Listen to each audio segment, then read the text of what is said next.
നമ്മൾക്ക് എല്ലാവർക്കും ആഗ്രഹമുണ്ടാകും സ്വന്തമായിട്ട് ബിസിനസ് തുടങ്ങണം, അല്ലെങ്കിൽ എന്തെങ്കിലും ഒരു ഷെയർ എങ്കിലും കൂടണം, ആരെങ്കിലും ആളുണ്ടോ എന്ന് അന്വേഷിക്കുന്ന ആൾക്കാരാണ്. അങ്ങനെ ഒരാളിപ്പോൾ പറഞ്ഞ് ഞാനൊരു ബിസിനസ് തുടങ്ങുന്നുണ്ട്, നിങ്ങൾ കുറച്ച് 20,000 അല്ലെങ്കിൽ 10,000 ദിർഹം ഒരു 5 പേർ ഷെയർ തരിക എന്ന് പറയുമ്പോൾ നമ്മൾ അവരെ വിശ്വസിച്ച് ഏൽപ്പിച്ചിട്ട് 10,000 20,000 രൂപ കൊടുക്കും അല്ലേ.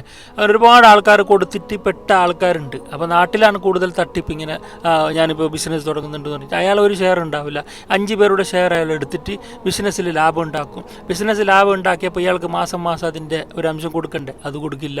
അത് മാത്രമല്ല, ആ കൊടുക്കേണ്ട പൈസയിൽ തിരിമുറിയും നടത്തും. എന്നിട്ട് അയാൾ സ്വന്തം കാര്യത്തിന് അതിന് ഉപയോഗപ്പെടുത്തും. ആൾക്കാരെ പിന്നെ ഷെയർ കൂടിയ ആൾക്കാർ പിന്നെ ഈ ബിസിനസ് സക്സസ് ആയി കഴിഞ്ഞാൽ അയാളെ കുറച്ച് പൈസ കൊടുത്തിട്ട് മെല്ലെ മെല്ലെ ഒഴിവാക്കുന്ന ഒരുപാട് ആൾക്കാരുണ്ട്. അത് മാത്രമല്ല, അയാൾ മേടിച്ച ഷെയർ അടക്കം മേടിച്ച് പിന്നെ ഒരു ഫോൺ കോളും ഇല്ല അതിനെ അടിച്ചു മാറ്റുന്ന ഒരുപാട് ആൾക്കാരുണ്ട്.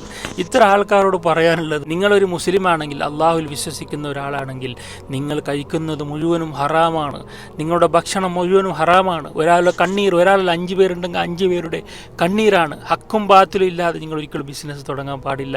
മറ്റുള്ളവരെ പറ്റിക്കണമെന്ന ഉദ്ദേശത്തോടെ ബിസിനസ് തുടങ്ങണ്ട. നിങ്ങൾക്ക് നഷ്ടമുണ്ടെങ്കിൽ അവനോട് കാര്യം പറഞ്ഞ് മനസ്സിലാക്കണം. നിങ്ങൾക്ക് ലാഭമുണ്ടെങ്കിൽ അതിൻ്റെ എന്താണോ നിങ്ങൾ ആദ്യം അവരോട് വാഗ്ദാനം ചെയ്ത് അത് തന്നെ കൊടുക്കണം. ഇല്ലെങ്കിൽ നിങ്ങൾ അള്ളാഹുവിൻ്റെ മുമ്പിൽ രക്ഷപ്പെടില്ല. അള്ളാഹു ഏത് പാപങ്ങളും പൊറുക്കും. അവനോട് ചെയ്ത ഏത് പാപങ്ങൾ അള്ളാഹു പൊറുത്തരും. പക്ഷേ ഈ മനുഷ്യന്മാരോട്, മറ്റുള്ളവരോട് ചെയ്ത പാപങ്ങൾ അള്ളാഹു പൊറുക്കണമെങ്കിൽ അവരാദ്യം നിങ്ങൾക്ക് മാപ്പ് തരുകണം. അല്ലാതെ അള്ളാഹു പൊറുക്കില്ല. അത്രയും ഗൗരവമുള്ള വിഷയം. അള്ളാഹുവിൻ്റെ റസൂൽ പറഞ്ഞല്ലോ, ഹറാമായ ഭക്ഷണം കഴിക്കുന്ന വയറ് അത് ഏറ്റവും നല്ല സ്ഥലം, അതിന് നരകമാണെന്ന് റസൂൽ പറഞ്ഞിട്ടുണ്ടെങ്കിൽ ഒരിക്കലും നിങ്ങൾ സ്വർഗത്തിൽ കിടക്കില്ല. അത് മാത്രമല്ല, ആ പൈസ കൊണ്ട് നിങ്ങൾക്ക് ഒരു സന്തോഷം അള്ളാഹു ഈ ദുനിയാവിൽ തരില്ല. പിന്നെ നിങ്ങളുടെ മക്കൾ ഒരിക്കലും സ്വാലിഹായി വളരില്ല. നിങ്ങളുടെ മക്കളെ തീറ്റിക്കുന്നത് ഹറാമാണ്, നിങ്ങൾ തീറ്റുന്നത് ഹറാമാണ്. നിങ്ങൾക്ക് എങ്ങനെ അള്ളാഹുവിൻ്റെ മുമ്പിൽ രക്ഷപ്പെടാൻ കഴിയും? എങ്ങനെ ആ പൈസ കൊണ്ട് നിങ്ങൾക്ക് സന്തോഷം ലഭിക്കും? അതുകൊണ്ട് ഇത് ദുനിയാവാണ്, നിങ്ങൾ സുഖിക്കാം, മറ്റുള്ളവരെ പറ്റിച്ച് സുഖിക്കാമെന്ന് പറയുന്ന നിങ്ങൾ ചിന്തിച്ച് ജീവിക്കുകയാണെങ്കിൽ നിങ്ങൾ വെറും പൊട്ടന്മാരാണ്. ഒരിക്കലും നിങ്ങൾ കപടവിശ്വാസിയാണ്. കപടവിശ്വാസിയുടെ ലക്ഷണമായി റസൂലുള്ള പറഞ്ഞ ഏറ്റവും വലിയൊരു അടയാളമാണ് വിശ്വസിച്ചാൽ ചതിക്കുക എന്നുള്ളത്. നമ്മൾ വിശ്വസിച്ച് ഒരു കാര്യം നമ്മൾ ഏൽപ്പിച്ചാൽ നമ്മളവർ ചതിക്കുന്നുണ്ടെങ്കിൽ നമ്മൾ കപടവിശ്വാസികളാണ്. കപടവിശ്വാസികളാണ് നരകത്തിലെ ഏറ്റവും അടിത്തട്ടിലുള്ള നമ്മുടെ സ്ഥാനം, ഏറ്റവും അടിത്തട്ടിലായിരിക്കും. അപ്പോൾ നമ്മൾ അങ്ങനെ ആരും വിശ്വസിച്ച് ഏൽപ്പിച്ച് നമ്മൾ ചതിക്കാൻ പാടില്ല.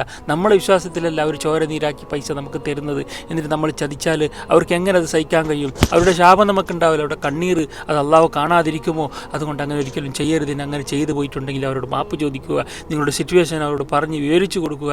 അല്ലാതെ നിങ്ങളുള്ള പൈസയും കൊണ്ട് നിങ്ങൾ സുഖമായി ജീവിക്കാൻ നോക്കണ്ട. കാരണം 4 ദിവസത്തെ ദുനിയാവാണ്.